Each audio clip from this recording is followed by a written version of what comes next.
स्वीकृति मिल गई। वे अपने सखा ग्वाल बालों के साथ गौएं चराते हुए वृंदावन में जाते और अपने चरणों से वृंदावन को अत्यंत पावन करते। यह वन गौओं के लिए हरी हरी घास से युक्त एवं रंग बिरंगे पुष्पों की खान हो रहा था।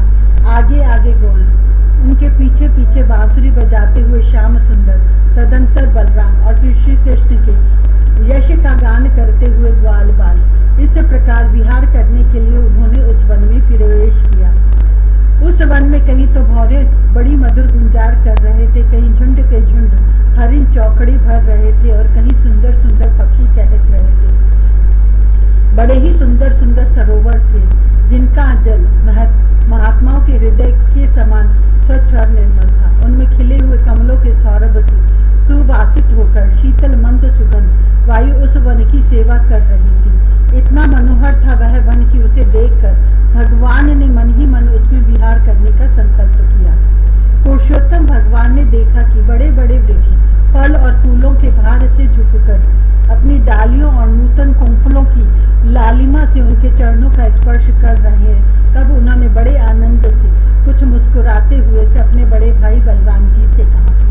भगवान श्री कृष्ण ने कहा, देव शिरोमणि, यूं तो बड़े बड़े देवता आपके चरण कमलों की पूजा करते हैं, परंतु देखिए तो ये वृक्ष भी अपनी डालियों से सुंदर पुष्प और फलों की सामग्री लेकर आपके चरण कमलों में झुक रहे हैं, नमस्कार कर रहे हैं। क्यों न हो, इन्होंने इसी सौभाग्य के लिए तथा अपना दर्शन एवं श्रवण करने वालों के अज्ञान का नाश करने के लिए ही तो वृंदावन धाम में वृक्ष योनि ग्रहण की है। इनका जीवन धन्य है।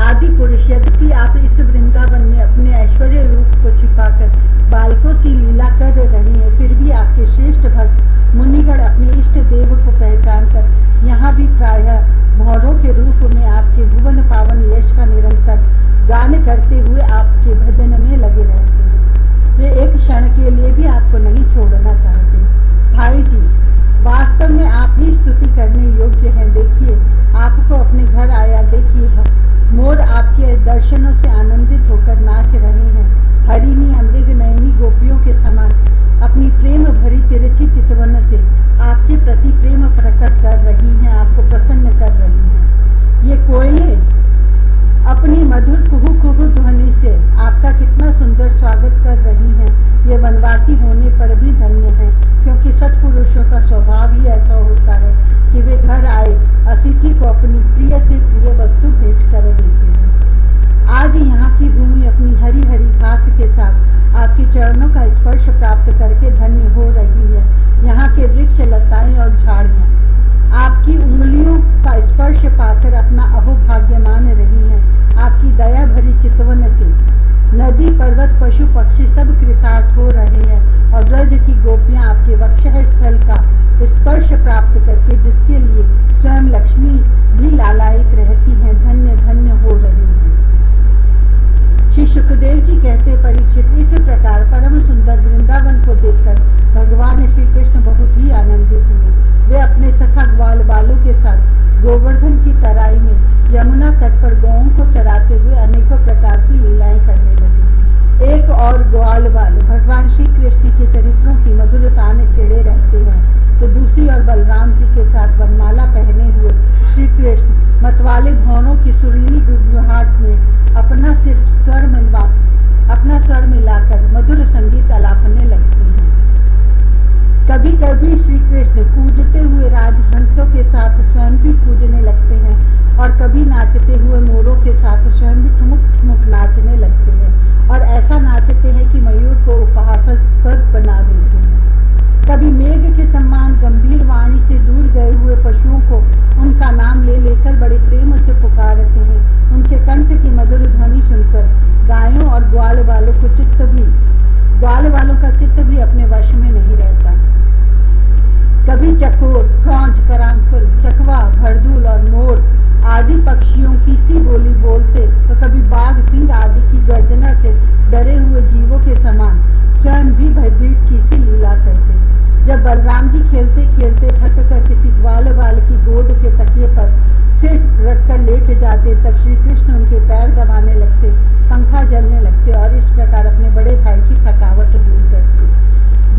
ग्वाल बाल नाचने गाने लगते अथवा ताल ठोंक ठोक कर एक दूसरे से कुश्ती लड़ने लगते, तब श्याम और राम दोनों भाई हाथ में हाथ डालकर खड़े हो जाते और हंस हंस कर वाह वाह कहते। कभी कभी स्वयं श्री कृष्ण भी ग्वाल बालों के साथ कुश्ती लड़ते लड़ते थक जाते तथा किसी सुंदर वृक्ष के नीचे कोमल पल्लवों की सेज पर किसी ग्वाल बाल की गोद में सिर रखकर लेट जाते। परीक्षित, उस समय कोई कोई पुण्य की मूर्तिमान स्वरूप ग्वाल बाल महात्मा श्री कृष्ण के चरण दबाने लगते और दूसरे निष्पाप बालक उन्हें बड़े बड़े पत्तों या अंगोछियों से पंखा झलने लगते। किसी किसी के हृदय में प्रेम की धारा उमड़ आती तो वह धीरे धीरे उदार शिरोमणि परम मनस्वी श्री कृष्ण की लीलाओं के अनुरूप उनके मन को प्रिय लगने वाले मनोहर गीत गाने लगते। भगवान ने इस प्रकार अपनी योग माया से अपने ऐश्वर्यमय स्वरूप को छिपा रखा था। वे ऐसी लीलाएं करते जो ठीक ठीक गोप बालकों से ही मालूम पड़ती। स्वयं भगवती लक्ष्मी जिनके चरण कमलों की सेवा में संलग्न रहती है, वे ही भगवान इन ग्रामीण बालकों के साथ बड़े प्रेम से ग्रामीण खेल खेला करते थे। परीक्षित, ऐसा होने पर भी कभी कभी उनकी ऐश्वर्यमयी लीलाएं भी प्रकट हो जाया करती। बलराम जी और श्री कृष्ण के सखाओं में एक प्रधान गोप बालक थे श्री दामा। एक दिन उन्होंने तथा सुबल और स्तोप कृष्ण, छोटे कृष्ण आदि ग्वाल बालों ने श्याम और राम से बड़े प्रेम के साथ कहा, हम लोगों को सर्वदा सुख पहुंचाने वाले बलराम जी, आपके बाहुबल की तो कोई था ही नहीं है। हमारे मनमोहन श्री कृष्ण, दुष्टों को नष्ट कर डालना तो तुम्हारा स्वभाव ही है।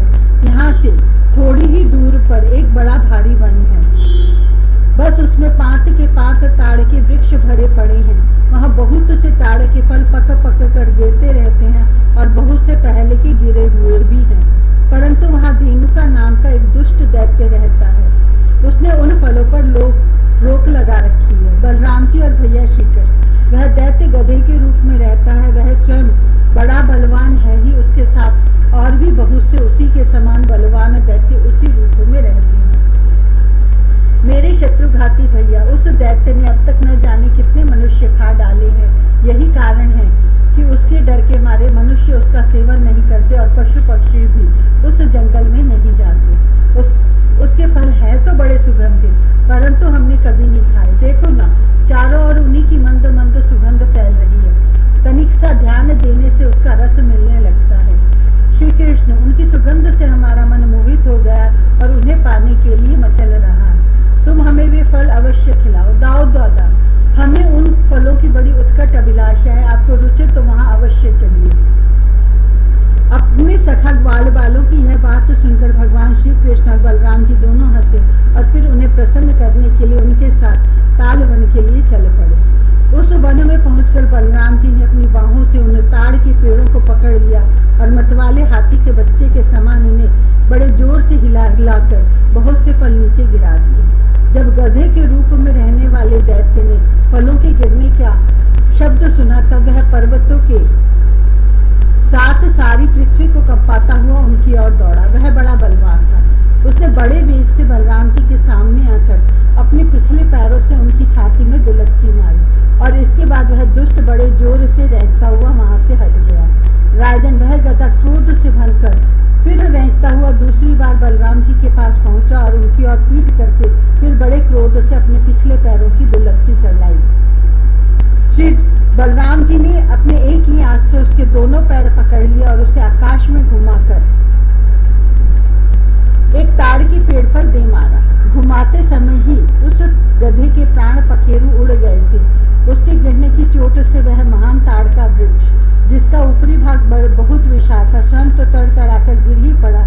सटे हुए दूसरे वृक्ष को भी उसने तोड़ डाला।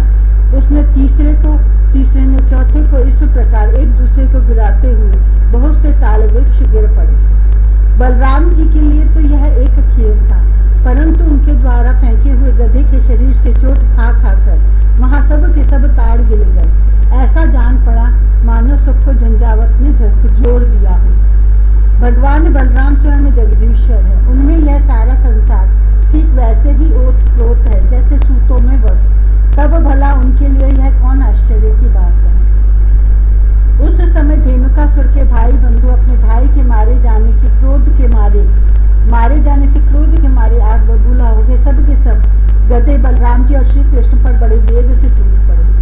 राजन, उनमें से जो पास आया उसी को बलराम जी और श्री कृष्ण ने खेल खेल में ही पिछले पैर पकड़कर ताल वृक्ष पर दे मारा। उस समय वह भूमि ताड़ के फलों से पट गई और टूटे हुए वृक्ष तथा दैत्यों के प्राण शरीरों से भर गई। जैसे बादलों से आकाश ढक गया हो, उस भूमि की ठीक वैसी ही शोभा होने लगी। बलराम जी और श्री कृष्ण की यह मंगलमयी लीला देखकर देवतागण उन पर फूल बरसाने लगे और बाजे बजाकर स्तुति करने लगे।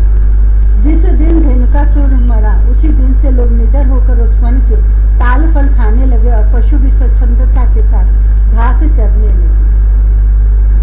इसके बाद कमल दल लोचन भगवान श्री कृष्ण बड़े भाई बलराम जी के साथ ब्रज में आए। उस समय उनके साथी ग्वालवाल उनके पीछे पीछे चलते हुए उनकी स्तुति करते जाते थे। क्यों न हो, भगवान की लीलाओं का श्रवण कीर्तन ही सबसे बढ़कर पवित्र जो है। उस समय श्री कृष्ण की घुंघराली अलकों पर गौओं के खुरों से उड़ उड़कर धूली पड़ी हुई थी। सिर पर मोर पंख का मुकुट था और बालों में सुंदर सुंदर जंगली पुष्प गुथे हुए थे। उनके नेत्रों में मधुर चितवन और मुख पर मनोहर मुस्कान थी। वे मधुर मधुर मुरली बजा रहे थे और साथी ग्वालवाल उनकी ललित कीर्ति का गान कर रहे थे। वंशी की ध्वनि सुनकर बहुत सी गोपियां एक साथ ही ब्रज से बाहर निकल आई। उनकी आंखें न जाने कब से श्री कृष्ण के दर्शन के लिए तरस रही थी। गोपियों ने अपने नेत्र रूप भ्रमरों से भगवान के मुखारविंद का मकरंद रस पान करके दिन भर के विरह की जलन शांत की और भगवान ने भी उनकी लाज भरी हंसी तथा विनय से युक्त प्रेम भरी तिरछी चितवन का सत्कार स्वीकार करके ब्रज में प्रवेश किया। उधर यशोदा मैया और रोहिणी जी का हृदय वात्सल्य स्नेह से उमड़ रहा था। उन्होंने श्याम और राम के घर पहुंचते ही उनकी इच्छा के अनुसार तथा समय के अनुरूप पहले से ही सोच संजोकर रखी हुई वस्तुएं उन्हें खिलाई पिलाई और पहनाई। माताओं ने तेल उपटन आदि लगाकर स्नान कराया। इससे उनके दिन भर घूमने फिरने की मार्ग की थकान दूर हो गई। फिर उन्होंने सुंदर वस्त्र पहनाकर दिव्य पुष्पों की माला पहनाई तथा चंदन लगाया। तत्पश्चात दोनों भाइयों ने माताओं का परोसा हुआ स्वादिष्ट अन्न भोजन किया। इसके बाद बड़े लाड़ प्यार से दुलार कर यशोदा और रोहिणी ने उन्हें सुंदर शैया पर सुलाया। श्याम और राम बड़े आराम से सो गए। भगवान श्री कृष्ण इस प्रकार वृंदावन में अनेकों लीलाएं करते एक दिन अपने सखा ग्वाल बालों के साथ वे यमुना तट पर गए। राजन, उस दिन बलराम जी उनके साथ नहीं थे। उस समय जेठ आषाढ़ के घाम से गोएं और ग्वालवाल अत्यंत पीड़ित हो रहे थे। प्यास से उनका कंठ सूख रहा था, इसलिए उन्होंने यमुना जी का विशाला जल पी लिया। परीक्षित इस बात का ध्यान ही नहीं रहा था। उस विशाले जल के पीते ही सब गोएं और ग्वालवाल प्राणहीन होकर यमुना जी के तट पर गिर पड़े। उन्हें ऐसी अवस्था में देखकर योगेश्वरों के भी ईश्वर भगवान श्री कृष्ण ने अपनी अमृत बरसाने वाली दृष्टि से उन्हें जीवित कर दिया। उनके स्वामी और सर्वस्व तो एकमात्र श्री कृष्ण ही थे।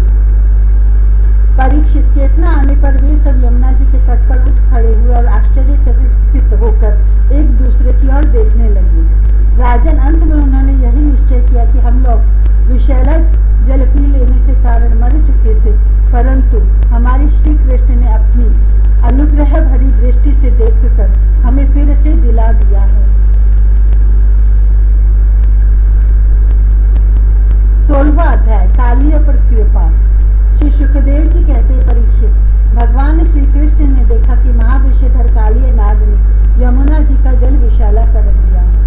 तब यमुना जी को शुद्ध करने के विचार से उन्होंने वहां से उस सर्प को निकाल दिया। राजा परीक्षित ने पूछा, ब्राह्मण, भगवान श्री कृष्ण ने यमुना जी के अगाध जल में किस प्रकार उस सर्प का दमन किया? फिर कालिय नाग तो जलचर जीव नहीं था, ऐसी दशा में वह अनेक युगों तक जल में क्यों और कैसे रहा, सो बतलाइए।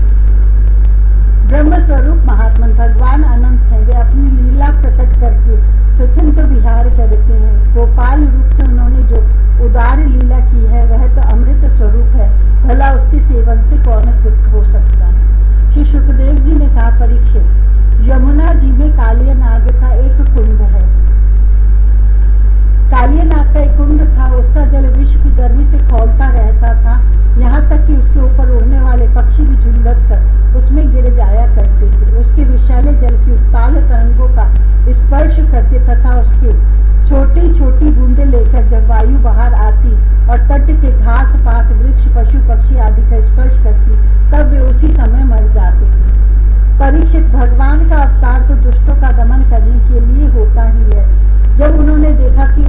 सांप के विष का वेग बड़ा प्रचंड भयानक विष ही उसका महान बल है और उसके कारण मेरे विहार का स्थान यमुना जी भी दूषित हो गई है।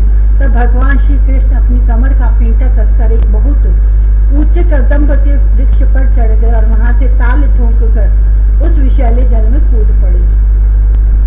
यमुना जी का जल सांप के विष के कारण पहले से ही खौल रहा था। उसकी तरंगें लाल पीली और अत्यंत भयंकर उठ रही थी। पुरुषोत्तम भगवान श्री कृष्ण के कूद पड़ने से उसका जल और भी उछलने लगा। उस समय तो कालिय दह का जल इधर उधर उछलकर 400 हाथ तक फैल गया। अचिंत्य अनंत बलशाली भगवान श्री कृष्ण के लिए इसमें कोई आश्चर्य की बात नहीं है। प्रिय परीक्षित, भगवान श्री कृष्ण कालिय दह में कूद कर अतुल बलशाली मत वाले गजराज के समान जल उछालने लगे। इस प्रकार जल क्रीड़ा करने पर उनकी भुजाओं की टक्कर से जल में बड़े जोर का शब्द होने लगा। आंख से ही सुनने वाले कालीनाथ ने वह आवाज सुनी और देखा कि कोई मेरे निवास स्थान का तिरस्कार कर रहा है। उसे यह सहन ना हुआ। वह चिढ़कर भगवान श्री कृष्ण के सामने आ गया। उसने देखा कि सामने एक सांवला सलोना बालक है। वर्षाकालीन मेघ के समान अत्यंत सुकुमार शरीर है। उसमें लगकर आंखें हटने का नाम ही नहीं लेती। उसके वक्ष स्थल पर एक सुनहली रेखा श्रीवत्स का चिन्ह है और वह पीले रंग का वस्त्र धारण किए हुए है। बड़े मधुर एवं मनोहर मुख पर मंद मंद मुस्कान अत्यंत शोभायमान हो रही है। चरण इतने सुकुमार और सुंदर है मानो कमल की गद्दी हो। इतना आकर्षक रूप होने पर भी जब काली नाग ने देखा कि बालक तनिक भी निडर कर इस विषैले जल में मौज से खेल रहा है, तब उसका क्रोध और भी बढ़ गया। उसने श्री कृष्ण को मर्म स्थानों में डसकर अपने शरीर के बंधन से उन्हें जकड़ लिया। भगवान श्री कृष्ण नागपाश में बनकर निश्चेष्ट हो गए। यह देखकर उनके प्यारे सखा ग्वालवाल बहुत ही पीड़ित हुए और उसी समय दुख, पश्चाताप और भय से मूर्छित होकर पृथ्वी पर गिर पड़े। क्योंकि उन्होंने अपने शरीर, सुहृद, धन संपत्ति, स्त्री, पुत्र, भोग और कामनाएं सब कुछ भगवान श्री कृष्ण को ही समर्पित कर रखा था। गाय, बैल, बच्चा और बछड़े बड़े दुख से डकराने लगे। श्री कृष्ण की और ही उनकी टकटकी बंध रही थी। वे डरकर इस प्रकार खड़े हो गए मानो रो रहे हैं। उस समय उनका शरीर हिलता डोलता तक न था। इधर ब्रज में पृथ्वी, आकाश और शरीरों में बड़े भयंकर तीनों प्रकार के उत्पात उठ खड़े हुए, जो इस बात की सूचना दे रहे थे कि बहुत ही शीघ्र कोई अशुभ घटना घटने वाली है। नंद बाबा आदि गोपों ने पहले तो उन अपशकुनों को देखा और पीछे से यह जाना कि आज श्री कृष्ण बिना बलराम के ही गाय चराने चले गए। वे भय से व्याकुल हो गए। वे भगवान का प्रभाव नहीं जानते थे, इसीलिए उन अपशकुनों को देखकर उनके मन में यह बात आई कि आज तो श्री कृष्ण की मृत्यु हो ही गई होगी। वे उसी क्षण दुख, शोक और भय से आतुर हो गए। क्यों न हो, श्री कृष्ण ही उनके प्राण, मन और सर्वस्व जो थे। प्रिय परीक्षित, ब्रज के बालक, वृद्ध और स्त्रियों का स्वभाव गायों जैसा ही वात्सल्यपूर्ण था। वे मन में ऐसी बात आते ही अत्यंत दीन हो गए और अपने प्यारे कन्हैया को देखने की उत्कट लालसा से घर द्वार छोड़कर निकल पड़े। बलराम जी स्वयं भगवान के स्वरूप और सर्वशक्तिमान है। उन्होंने जब ब्रजवासियों को इतना कातर और इतना आतुर देखा तब उन्हें हंसी आ गई, परंतु वे कुछ बोले नहीं, चुप ही रहे, क्योंकि वे अपने छोटे भाई श्री कृष्ण का प्रभाव भली भांति जानते थे। ब्रजवासी अपने प्यारे श्री कृष्ण को ढूंढने लगे। कोई अधिक कठिनाई न हुई, क्योंकि मार्ग में उन्हें भगवान के चरण चिन्ह मिलते जाते थे। जौ, कमल, अंकुश आदि से युक्त होने के कारण उन्हें पहचान होती जाती थी। इस प्रकार वे यमुना तट की ओर जाने लगे। परीक्षित, मार्ग में गौओं और दूसरों के चरण चिन्हों के बीच में भगवान के चरण चिन्ह भी दिख जाते थे। उनमें कमल, जौ, अंकुश, वज्र और ध्वजा के चित्र बहुत ही स्पष्ट थे। उन्हें देखते हुए वे बहुत शीघ्रता से चले। उन्होंने दूर से ही देखा कि काले दह में काले नाग के शरीर से बंधे हुए श्री कृष्ण चेष्टाहीन हो रहे हैं। कुंड के किनारे पर ग्वालवाल अचेत पर हुए पड़े हैं और गौर, बैल, बछड़े आदि बड़े आर्त स्वर से डकरा रहे हैं। यह सब देखकर वही सब गोप अत्यंत व्याकुल और अंत में मूर्छित हो गए। गोपियों का मन अनंत गुण गण निलय भगवान श्री कृष्ण के प्रेम के रंग में रंगा हुआ था। वे तो नित्य निरंतर भगवान के सुहाग, उनकी मधुर मुस्कान, प्रेम भरी चितवन तथा मीठी वाणी का ही स्मरण करती रहती थी। जब उन्होंने देखा कि हमारे प्रियतम श्याम सुंदर को काले सांप ने जकड़ रखा है, तब तो उनके हृदय में बड़ा ही दुख और बड़ी ही जलन हुई। अपने प्राण वल्लभ जीवन सर्वस्व के बिना उन्हें तीनों लोग शून्य दिखने लगे। माता यशोदा तो अपने लाडले लाल के पीछे काले दह में कूदने ही जा रही थी, परंतु गोपियों ने उन्हें पकड़ लिया। उनके हृदय में भी वैसी ही पीड़ा थी। सबकी आंखों से भी आंसुओं की झड़ी लगी हुई थी। सबकी आंखें श्री कृष्ण के मुख कमल पर लगी थी। जिनके शरीर में चेतना थी, वे ब्रजमोहन श्री कृष्ण की पूतना वदादी की प्यारी प्यारी ऐश्वर्य की लीलाएं कह कहकर यशोदा जी को धीरज बनाने लगी। किंतु अधिकांश तो मुर्दे की तरह पड़ ही गई थी। परीक्षित, नंद बाबा आदि के जीवन प्राण तो श्री कृष्ण ही थे। वे श्री कृष्ण के लिए काले दह में घुसने लगे। यह देख कर श्री कृष्ण का प्रभाव जानने वाले भगवान बलराम जी ने किन्हीं को समझा बुझाकर, किन्हीं को बलपूर्वक और किन्हीं को उनके हृदय में प्रेरणा करके रोक दिया। परीक्षित, यह सांप के शरीर से बंध जाना तो श्री कृष्ण की मनुष्यों जैसी एक लीला थी। जब उन्होंने देखा कि ब्रज के सभी लोग स्त्री और बच्चों के साथ मेरे लिए इस प्रकार अत्यंत दुखी हो रहे हैं और सचमुच मेरे सिवा इनका कोई दूसरा सहारा भी नहीं है, तब एक मुहूर्त तक सर्प के बंधन में रहकर बाहर निकल आए। भगवान श्री कृष्ण ने उस समय अपना शरीर फुलाकर खूब मोटा कर लिया। इससे सांप का शरीर टूटने लगा। वह अपना नागपाश छोड़कर अलग खड़ा हो गया और क्रोध से आग बबूला हो अपने फण ऊंचा करके फुफकारे मारने लगा। घात मिलते ही श्री कृष्ण पर चोट करने के लिए वह उनकी ओर टकटकी लगाकर देखने लगा। उस समय उसके नथुनों से विष की फुहारें निकल रही थी। उसकी आंखें स्थिर थी और इतनी लाल लाल हो रही थी मानो भट्टी पर तपाया हुआ कपड़ा। उसके मुंह से आग की लपटें निकल रही थी। उस समय काली नाग अपनी दूरी जीभ लपलपाकर अपने होठों के दोनों किनारों को चाट रहा था और अपनी कराल आंखों से विष की ज्वाला उगलता जा रहा था। अपने वाहन गरुड़ के समान भगवान श्री कृष्ण उसके साथ खेलते हुए पैतरा बदलने लगे और वह सांप भी उन पर चोट करने का दाव खेलता हुआ पैंतरा बदलने लगा।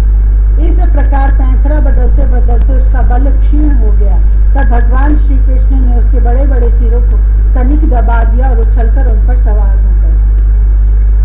काली नाग के मस्तकों पर बहुत सी लाल लाल मणियां थी। उनके स्पर्श से भगवान के सुकुमार तलुओं की लालिमा और भी बढ़ गई। नृत्य गान आदि समस्त कलाओं के आदि प्रवर्तक भगवान श्री कृष्ण उसके सिरों पर कलापूर्ण नृत्य करने लगे। भगवान के प्यारे भक्त गंधर्व, सिद्ध, देवता, चारण और देवांगनाओं ने जब देखा कि भगवान नृत्य करना चाहते हैं, तब वे बड़े प्रेम से मृदंग, ढोल, नगारे आदि बाजे बजाते हुए, सुंदर सुंदर गीत गाते हुए, पुष्पों की वर्षा करते हुए और अपने को निछावर करते हुए भेंट ले लेकर उसी समय भगवान के पास आ पहुंचे। परीक्षित, काली नाग के 101 सिर थे। वह अपने जिस सिर को नहीं झुकाता था, उसी को प्रचंड दंडधारी भगवान अपने पैरों की चोट से कुचल डालते। इससे काली नाग की जीवन शक्ति क्षीण हो चली। वह मुंह और नथुनों से खून उगलने लगा। अंत में चक्कर काटते काटते वह बेहोश हो गया। तनिक भी चेत होता तो वह अपनी आंखों से विष उगलने लगता और क्रोध के मारे जोर जोर से फुफकारने मारने लगता। इस प्रकार वह अपने सिरों में से जिस सिर को ऊपर उठाता, उसी को नाचते हुए भगवान श्री कृष्ण अपने चरणों की ठोकर से झुकाकर रोंद डालते। उस समय पुराण पुरुषोत्तम भगवान श्री कृष्ण के चरणों पर जो खून की बूंदें पड़ती थी, उनसे ऐसा मालूम होता मानो रक्त पुष्पों से उनकी पूजा की जा रही हो। परीक्षित, भगवान के इस अद्भुत तांडव नृत्य से कालिया के फण रूप छत्ते छिन्न भिन्न हो गए। उसका एक एक अंग चूर चूर हो गया और मुंह से खून की उल्टी होने लगी। अब उसे सारे जगत के आदि शिक्षक पुराण पुरुष भगवान नारायण की स्मृति हुई। वह मन ही मन भगवान की शरण में गया। भगवान श्री कृष्ण के उदर में संपूर्ण विश्व है, इसलिए उनके भारी बोझ से काली नाग के शरीर की एक एक गांठ ढीली पड़ गई। उनकी एड़ियों की चोट से उसके छत्र के समान फण छिन्न भिन्न हो गए। अपने पति की यह दशा देखकर उसकी पत्नियां भगवान की शरण में आई। वे अत्यंत आतुर हो रही थी। भय के मारे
ही पूर्व जन्म में इसने स्वयं मान रहित होकर और दूसरों का सम्मान करते हुए कोई बहुत बड़ी तपस्या की है, अथवा सब जीवों पर दया करते हुए इसने कोई बहुत बड़ा धर्म किया है, तभी तो आप इसके ऊपर संतुष्ट हुए हैं, क्योंकि सर्व जीव स्वरूप आपकी प्रसन्नता का यही उपाय है।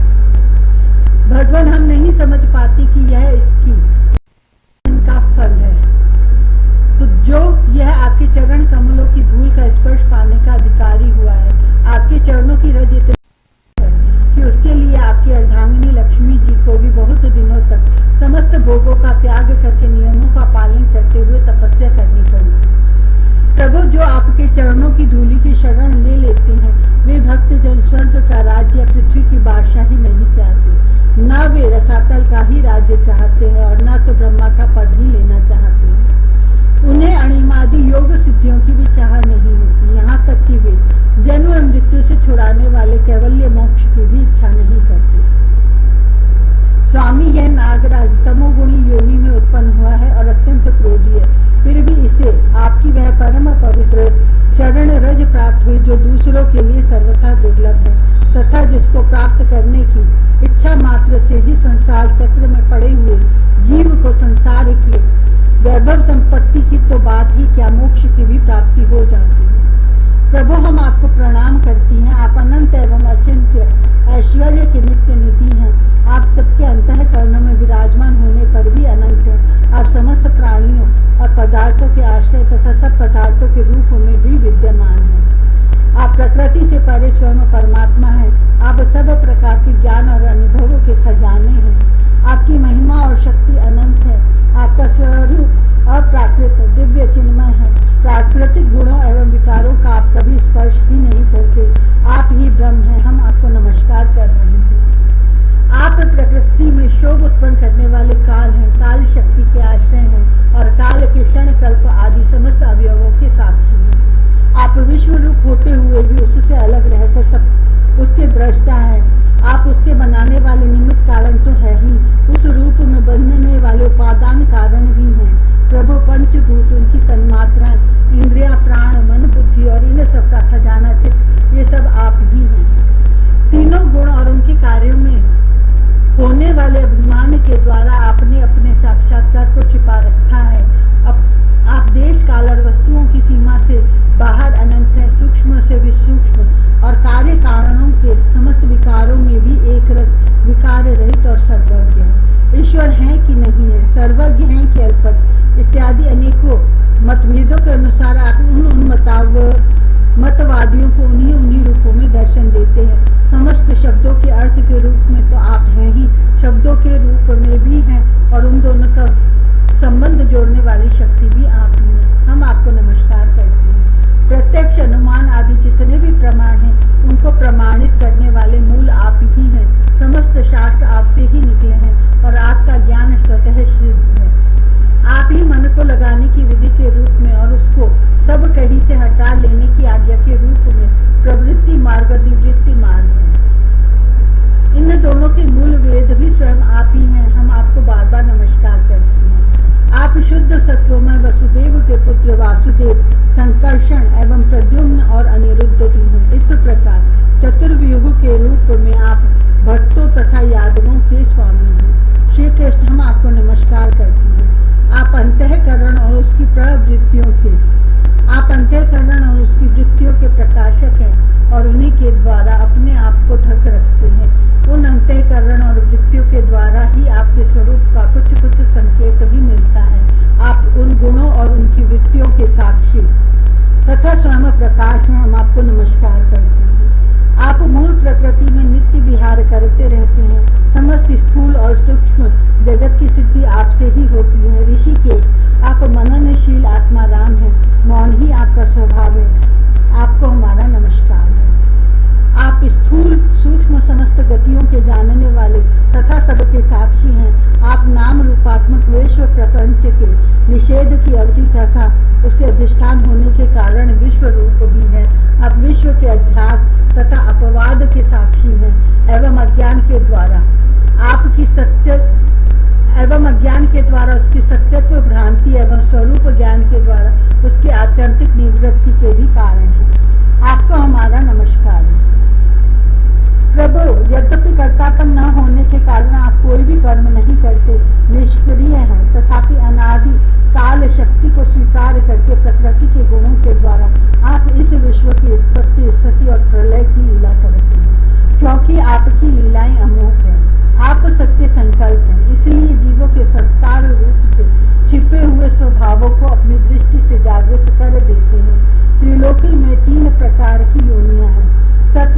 प्रधान, रजोगुण प्रधान अशांत, सत्वगुण प्रधान शांत, रजोगुण प्रधान अशांत और तमोगुण प्रधान मूढ़। वे सब की सब आपकी लीला मूर्तियां हैं, फिर भी इस समय आपको सत्व गुण प्रधान शांत जन ही विशेष प्रिय हैं, क्योंकि आपका यह अवतार और ये लीलाएं साधु जनों की रक्षा तथा धर्म की रक्षा एवं विस्तार के लिए ही हैं। शांतात्मन, स्वामी को एक बार अपनी प्रजा का अपराध सह लेना चाहिए। यह मूढ़ है, आपको पहचानता नहीं है, इसलिए इसे क्षमा कर दीजिए। भगवान कृपा कीजिए, अब यह सर्प मरने ही वाला है। साधु पुरुष सदा से ही हम अबलाओं पर दया करते आए हैं, अतः आप हमें हमारे प्राण स्वरूप पतिदेव को दे दीजिए। हम आपकी दासी हैं, हमें आप आज्ञा दीजिए आपकी क्या सेवा करें, क्योंकि जो श्रद्धा के साथ आपकी आज्ञाओं का पालन आपकी सेवा करता है वह सब प्रकार के भयों से छुटकारा पा जाता है। श्री शुकदेव जी कहते हैं, परीक्षित, भगवान के चरणों की ठोकरियों से काली नाग के फण छिन्न भिन्न हो गए थे। वह बेसुध हो रहा था। जब नाग पत्नियों ने इस प्रकार भगवान की स्तुति की, तब उन्होंने दया करके उसे छोड़ दिया। धीरे धीरे काली नाग में इंद्रियों और प्राणों में कुछ कुछ चेतना आ गई। वह बड़ी कठिनता से श्वास लेने लगा और थोड़ी देर के बाद बड़ी दीनता से हाथ जोड़कर भगवान ने श्री कृष्ण से इस प्रकार बोला। काली नाग ने कहा, नाथ, हम जन्म से ही दुष्ट, तमोगुणी और बहुत दिनों के बाद भी बदला लेने वाले बड़े क्रोधी जीव हैं। जीवों के लिए अपना स्वभाव छोड़ देना बहुत कठिन है। इसी के कारण संसार के लोग नाना प्रकार के दुराग्रहों में फंस जाते हैं। विश्व विधाता अपने ही गुण के भेद से, आपने ही गुणों के भेद से इस जगत में नाना प्रकार के स्वभाव, वीर्य, बल, योनि, बीज, चित्त और आकृतियों का निर्माण किया है। भगवान, आपकी ही सृष्टि में हम सर्प भी हैं। हम जन्म से ही बड़े क्रोधी होते हैं। हम इस माया के चक्कर में स्वयं मोहित हो रहे हैं, फिर अपने प्रयत्न से इस दुस्त्यज माया का त्याग कैसे करें। आप सर्वज्ञ और समस्त जगत के स्वामी हैं। आप ही हमारे स्वभाव और इस माया के कारण हैं। अब आप अपनी इच्छा से जैसा ठीक समझे कृपा कीजिए, यह दंड दीजिए। श्री शुकदेव जी कहते हैं, कालीनाग की बात सुनकर लीला मनुष्य भगवान श्री कृष्ण ने कहा, सर्प, अब तुझे यहाँ नहीं रहना चाहिए। तो अपने जाति, भाई, पुत्र और स्त्रियों के साथ शीघ्र ही यहाँ से समुद्र में चला जा। अब गौएं और मनुष्य यमुना जल का उपभोग करें। जो मनुष्य दोनों समय तुझको दी हुई मेरी इस आज्ञा का स्मरण और कीर्तन करे, उसे सांपों से कभी भय न हो। मैंने इस काले दह में क्रीड़ा की है, इसलिए जो पुरुष इसमें स्नान करके जल से देवता और पितरों को तर्पण करेगा एवं उपवास करके मेरा स्मरण करता हुआ मेरी पूजा करेगा, वह सब पापों से मुक्त हो जाएगा। मैं जानता हूँ कि तू गरुड़ के भय से रमणक द्वीप छोड़कर इस देह में आ बसा था। अब तेरा शरीर मेरे चरण चिन्हों से अंकित हो गया है, इसलिए जा, अब गरुड़ तुझे खाएंगे नहीं। श्री सुखदेव जी कहते हैं, भगवान श्री कृष्ण की एक एक लीला अद्भुत है। उनकी ऐसी आज्ञा पाकर काली नाग और उसकी पत्नियों ने आनंद से भरकर बड़े आदर से उनकी पूजा की। उन्हें दिव्य वस्त्र, पुष्पमाला, बड़ी बहुमूल्य आभूषण, दिव्य गंध, चंदन और अति उत्तम कमलों की माला से जगत के स्वामी गरुड़ ध्वज भगवान श्री कृष्ण का पूजन करके उन्हें प्रसन्न किया। इसके बाद बड़े प्रेम और आनंद से उनकी परिक्रमा की, वंदना की और उनसे अनुमति ली। तब अपने पत्नियों, पुत्रों और बंधु बांधवों के साथ रमणक द्वीप की, जो समुद्र में सर्पों के रहने का एक स्थान है, यात्रा की। लीला मनुष्य भगवान श्री कृष्ण की कृपा से यमुना जी का जल केवल विषहीन ही नहीं, बल्कि उसी समय अमृत के समान मधुर हो गया।